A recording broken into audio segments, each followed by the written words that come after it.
kind of your message to the guys? I know this is kind of a tough way to start a head coaching career with the transition after Mike Leach, but what has your message been this offseason and after the bowl game and everything? Yeah, well, I mean, obviously, when I became head coach, right, you looking back to December, right, we're right there at the end of the season. Right, we got a bowl game upcoming. It's right before early signing day, right? And our players just lost their leader, their head coach, right? So at that time, we set 3 priorities. Obviously, number 1 was to be there for our players in any way necessary, right? Provide whatever support and resources, make them available to them so they could get through that tragic time. We as coaches, obviously, we had a job to do. We're about a week before early signing day. We had a pretty good class committed at that time, and it could have very easily fallen apart. And so, credit to the coaches on staff, credit to the players in the locker room. It's often said your players are your best recruiters, right? Everyone in the program, hey, we got back into the homes of all the recruits, reinforced all those relationships and reasons why players and their families decided Mississippi State was the best place for them from the beginning, right? Obviously, Coach Leach was a big part of that, but he wasn't the only reason. And I'm proud to say we went on to sign a top 25 consensus recruiting class. And then obviously we had a football game to win, right? We had a bowl game in front of us. Now we're playing a really good Illinois team, right? We had a chance to win 9 games for the 4th time in the last 9 years as a program, and our guys just did that. They didn't listen to noise. They buckled down. They went to work. They knew the best way to honor Coach Leach was to show up as a prepared football team ready to compete and earn a hard-fought victory, and that's just what they did. So I'm proud of those guys for that. Now, a lot of these questions we've had 8 months to digest everything, right? And we know, guess what? We're going to roll football out there. We're going to play football again, and there's going to be a winner and a loser. So our guys are ready to get to work and play football, right? I mean, it's tragic what happened to Coach Leach, and we certainly wish. I certainly wish my head coaching tenure came under different circumstances. But Starkville, Mississippi is a special place. Mississippi State University is a special place, and they deserve to have a football team who's ready to line up and compete and who's prepared and win some football games. And that's what our job is to do. So as we go here to training camp, that's what we're all about. Let's get to work and let's line up. Let's play some football. Left side, front row. Chris Farble in KCOU 881 FM. So you spent the past 3 seasons as a defensive coordinator under Coach Leach. And Mike Leach, he's had a lot of assistants that have gone on to be head coaches. I was going to ask you, in the time you spent under Leach as defensive coordinator, what did he teach you, or what did he help mentor you about becoming a head coach when it comes to leading a locker room and leading a program? I don't know if there's any one specific moment where, hey, he calls you in and he goes, all right, hey, listen, now you're going to get head coaching 101 lesson, right? That's not really the style. It's what you get to observe on a day-to-day basis. I've mentioned this before. There is a document that he reads with all of the staff as you go into every season, both off-season and in-season, right? Kind of your responsibility as a coach. That's what it's called, responsibility as a coach, right? And it's a career's worth of wisdom and advice on this is what you have to do as a coach if you're truly serving your players. And obviously that document, it's brilliant, but it still influences me to this day. We read it as a staff. There's a lot of wisdom in it that young coach, if you're smart enough, you'll just shut up and read it and learn as much as you can, because that guy's been pretty successful. He's done it in a lot of different places, and he's won everywhere he's been. Second row, and then pass the microphone forward. Sounds good. Billy Jones, KCOU Columbia. I'm curious. You're one of the best young creative minds in the game defensively. I just wanted to pick your brain about something I saw that was interesting in your defense. It was in the spring game. It was a 2-by-1 set, 2 receivers at the boundary, H-back off the tackle. You countered that with 2 defensive linemen, played 1 backer basically 3 yards off the line of scrimmage, and then 3 more behind him. I'm curious, what went into, how did you scheme that up defensively, and what was the thinking behind that to counter that sort of offensive set? Sounds to me like you're kind of a football junkie, huh? I wouldn't go that far, but... Yeah, you're going to like this answer then. First, that nice intro there, you want to make sure one of the brightest minds in football, really good players, right? Coaches have very little to do. When you got good players and they're executing and playing at a high level with the right intensity level and effort, it makes you a pretty good coach, right? It has very little to do with the scheme. Okay, and you talk about that particular play. If you really watch the spring game, there's two defensive linemen out there for most of the game, right? And we got like a stand-up linebacker hybrid D lineman. I would love to sit here and tell you that, well, we found some weakness in the offensive scheme and this allowed us to do this really fancy exotic stuff. No, we happened to just have a lot of injuries on the D line. We didn't have enough bodies to play 3 D linemen on every snap, so we had to find another way, right? And that's your job as a coach, find a way. And so at that particular time, we were thin on D linemen and we had a number of linebackers who were available to go. And so we played 2 D linemen and 4 linebackers, but yeah, it wasn't anything special or unique about our game planning process. You got to play the cards you're dealt, right? And so at that particular time, that's what we had, so that's what we played with. Front row. AP Stidham, AP and Kelly, as we see at syndicated radio. Coach, you're now the head coach. You were the defensive coordinator. You have the free reign. Are you going to see much differences with your defense? And then also the tight end will be back in Starkville, I guess. It's become in vogue to use that position in the last 10 years or so.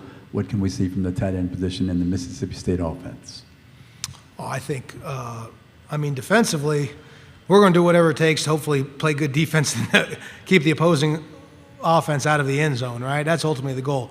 Whether that is aggressive and blitzing and playing man coverage, whether that is vanilla, playing more traditional and playing coverage first, who knows if it's even being in the 3-3-5, right? We're going to get the best 11 players on the field. So if that's 4 D linemen and 2 linebackers, we'll do that. Again, I'm the head coach now, but Matt Brock's the defensive coordinator, and he's spending a lot more time in that film room. Let's call it what it is. He's spending more time in there studying it than I am, right? That's why I had him call it in the bowl game, because I didn't think I was giving it the proper preparation in order to call a good game. I thought he would do a better job. And so we'll see when we line up the first week what our defense looks like. I'm sure it's going to be, largely much like it's been the last few years.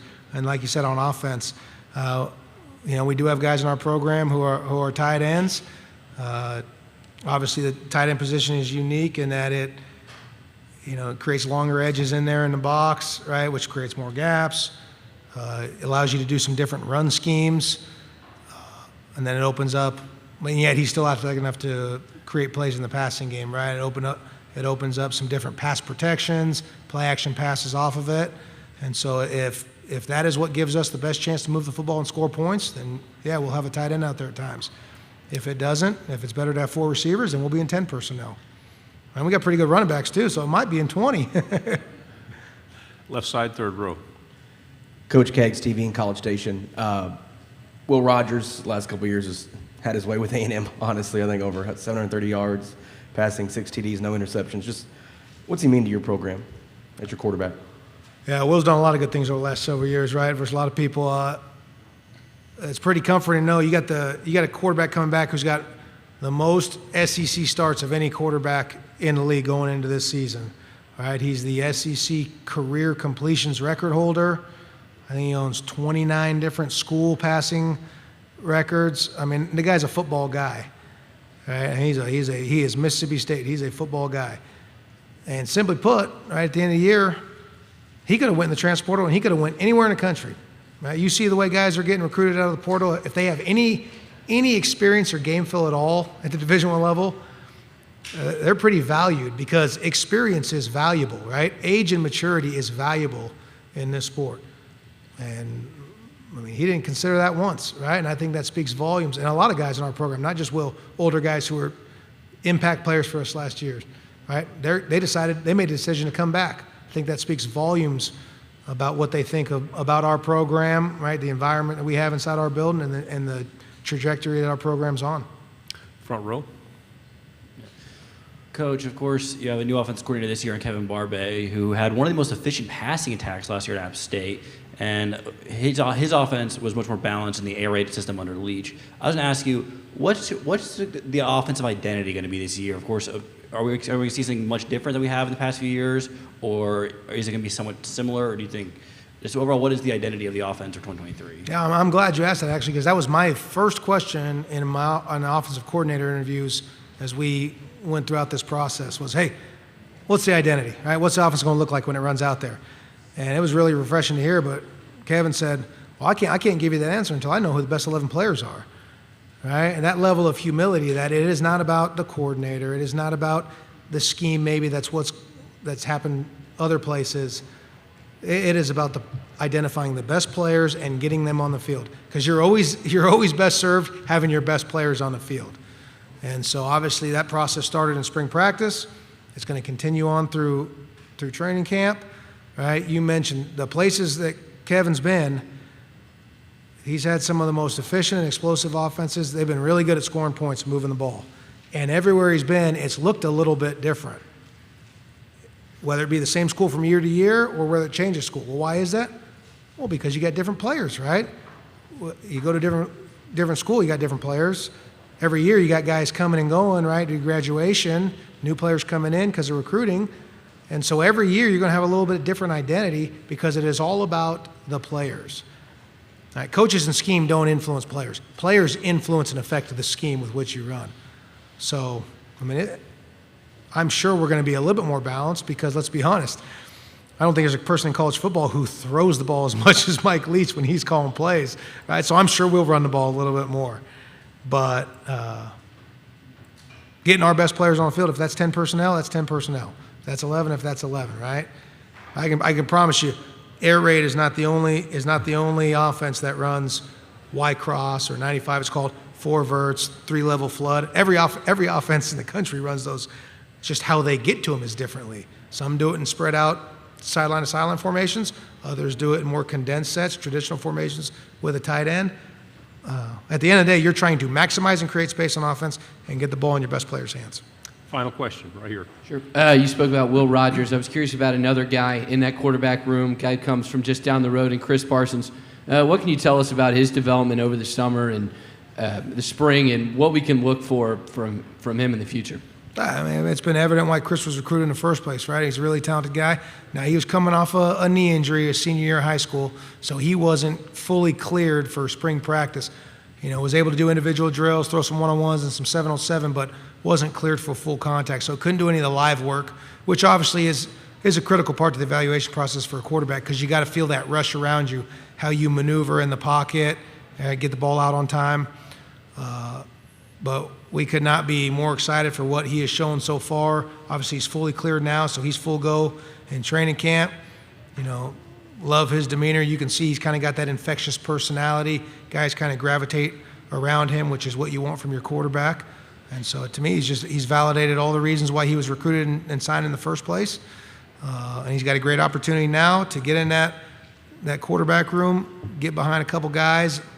Right? You talk about Will Rogers, the number of snaps and games he's played in this league. Well, Mike Wright's played a bunch of games in this league too, and has got victories as an SEC starter. So he's got a couple older guys that he can really, lean on and talk to and get some words of wisdom and some advice on what it's like playing quarterback in this league, because the defenses are second to none, obviously. Coach, thank you very much. Yeah, thank you guys very much. Hail State.